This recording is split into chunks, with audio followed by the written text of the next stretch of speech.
जय श्रीमन्नारायण। श्रीमते रामानुजाय नमः। मनस्येकं वचस्येकं कर्मण्येकं महात्मना।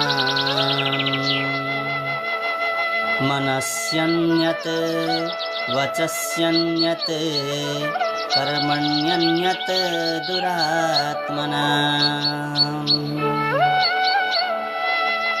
मनस्येकं मनले जस्तो संकल्प गर्यो त्यस्तै संकल्पलाई व्यवहारमा उसले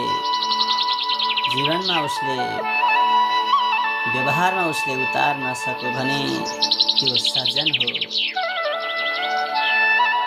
वचस्येकं वाणीले जे बोलिरहेको छ त्यसलाई व्यवहारमा जीवनमा उतार्न लागू गर्न सक्यो भने त्यो सज्जन हो, त्यो सन्त हो।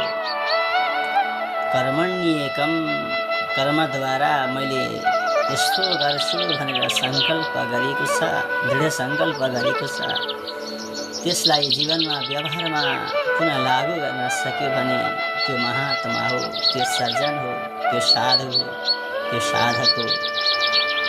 तर मनस्येकं वाणीले जस्तो बोलिरहेको छ त्यसलाई व्यवहारमा जीवनमा उतार्न सकिरहेको छैन भने त्यो सज्जन होइन, त्यो दुर्जन हो। मनले जस्तो सङ्कल्प गरिरहेको छ, जस्तो चिताइरहेको छ, मैले यसो गर्छु भनेर सङ्कल्प त गरौँ तर व्यवहारमा जीवनमा उतार्न सकिन भने त्यो सन्त होइन, त्यो दुर्जन हो। त्यसैले कर्मद्वारा मैले यसो गर्छु भनेर व्यवहारमा उतार्न सकिन भने ऊ पनि दुर्जन हो, ऊ कुसङ्गी हो, ऊ साधक होइन, ठिक विपरीत व्यक्ति हो।